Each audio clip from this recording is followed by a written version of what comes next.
নতুন এমন ধারার রাজনীতি করবে যাতে আর কখনোই দখলদারিতে রাজনীতি ফিরে না আসে। যে আজকে আমরা পতাকা উত্তোলন কর্মসূচি আমরা পালন করেছি। আমরা এটার মধ্য দিয়ে একটা মেসেজ, একটা বার্তা দিতে চাই। সেটা দেখেন, যখন দেশ একটা শোষণ, নিপীড়ন, নির্যাতনের মধ্যে দিয়ে গিয়েছিল 1971 সালে, যখনই আমাদের ক্ষমতা হস্তান্তর নিয়ে টাল বাহানা শুরু করেছিল 71 যে পাকিস্তানি বাহিনী, পাকিস্তানি হানাদার বাহিনী, শাসক বাহিনী, শোষক বাহিনী। তো সেই জায়গা থেকে আপনি দেখেছেন জাতি সে ক্রান্তি লগ্নে সে একদম ক্রুশিয়াল টাইমে ঢাকা বিশ্ববিদ্যালয় তৎকালীন ডাকসুর যে নেতৃবৃন্দ তারা দেশের সংকটকালে হাল ধরেছিলেন। দেশ যখন একটা দ্বিধাদ্বন্দ্বের মধ্যে ভুগেছিল, সাধারণ জনতা, ছাত্র জনতা সহকারে সবাই যখন দ্বিধাদ্বন্দ্বের মধ্যে ভুগেছিল কি করবে কি না করবে, দেশের ক্ষমতা হস্তান্তর হবে কি হবে না, শোষণ, নিপীড়ন, নির্যাতন কোন দিকে যাবে।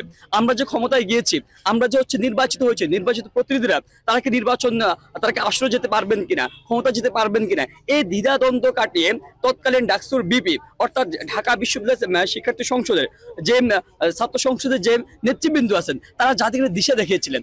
আমরা আজকে প্রোগ্রামের মধ্য দিয়ে এমন একটা বার্তা দিতে চাই যে দেশ এখন একটা টালমাটাল অবস্থায় আছে, দেশ এখন একটা নানান বিভাজন মতানৈক্যের মধ্যে আছে। সেই জায়গা থেকে ঢাকা বিশ্ববিদ্যালয় বিগত সময় যেভাবে পথ দেখিয়েছিলেন, আগামী দিনেও যদি ঢাকা বিশ্ববিদ্যালয়ে যে ছাত্র সংসদের কার্যকর হয়, ডাকসু কার্যকর হয়, একই সাথে প্রত্যেকটা দেশের প্রত্যেকটা শিক্ষা প্রতিষ্ঠান যদি ছাত্র সংসদ কার্যকর হয়, সেক্ষেত্রে ছাত্র সংসদের প্রতিনিধিরা একইভাবে ঢাকা বিশ্ববিদ্যালয় সহ প্রত্যেকটা শিক্ষার্থীদেরকে যেভাবে পথ দেখাবেন, সারা দেশের মানুষকে দ্বিধাদ্বন্দ্বের মধ্যে থেকে পথ দেখাবেন, আমরা সেই বার্তা দিতে চাই। আপনারা জিজ্ঞেস করছেন যে কি আমাদের পরবর্তী কোনো কর্মসূচি আছে কিনা, যে আমরা প্রথম বার্তাটা যে জুলাই যে আমরা যে পতাকা উত্তোলনের মধ্যে যে বার্তাটা দেখিয়েছি যে ডাকসুর নেতৃবৃন্দ যদি ডাকসু আপনার কার্যকর হয়, সচল হয়, সেক্ষেত্রে দেশের মানুষ যেভাবে একটা পাথর দেখাবে, একটা পথ দেখাবে, আমরা বলতে চাই আগামী দিনে আমরা ডাকসুকে মুভ দিব। আমরা বলেছি যে আমাদের যে নতুন ছাত্র সংগঠন সেটা শিক্ষার্থী মোর স্টুডেন্ট সেন্ট্রিক কাজ করবে।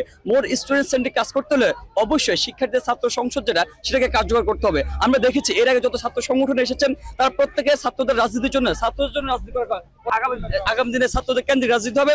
ছাত্রদের যে কি স্পিড, ছাত্রদের কি পালস, তাদের কি সেন্টিমেন্ট, সেটাকে ধরে ধরে কাজ করতে হবে। তাদের মূল সেন্টিমেন্টের জায়গা তাদের প্রতিনিধি তারা নির্বাচন করবেন, তাদের দাবি দেওয়ার কথা তাদের প্রতিনিধি বলবেন, সেই জায়গাটা আমরা এনশিওর করতে চান। আমরা মনে করি আমাদের যে নতুন ছাত্র সংগঠন সেটা অবশ্যই স্টুডেন্ট কেন্দ্রিক হবে, স্টুডেন্টের পালস বুঝে আগামী দিনে ডাকসু কেন্দ্রিক মুভ দিয়ে তাদের যে মূল আকাঙ্ক্ষা, মূল যে স্পিড সেটাকে আপনার ব্যবহার করবে। ধন্যবাদ। প্রাথমিকভাবে আমরা বলছি যে আমরা জুলাই অভ্যুত্থানের শক্তি থেকে গঠিত এই ছাত্র সংগঠন বাংলাদেশ গণতান্ত্রিক ছাত্র সংসদ, এবং আমরা সারা দেশে যে জুলাই অভ্যুত্থানে শিক্ষার্থীরা যে এখানে কন্ট্রিবিউশন রেখেছে, আপনারা জানেন শিক্ষার্থীরা ফ্রন্টলাইনার হিসেবে ছিল।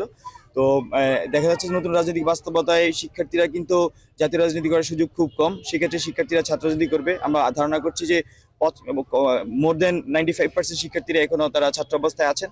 তো তারা আসলে জাতীয় রাজনীতি করার সুযোগ কম, তারা ছাত্র রাজনীতি করবেন। তো আমরা মনে করছি যে এই শিক্ষার্থীদেরকে একসঙ্গে করে নতুন বাংলাদেশ গড়ার যে প্রত্যয়, শিক্ষার্থীদের মধ্যে যে আশাকাঙ্ক্ষা, সেই আশাকাঙ্ক্ষাকে আমরা বাস্তবে রূপান্তর করার জন্য বাংলাদেশ গণতান্ত্রিক ছাত্র সংসদ কাজ করে যাবে।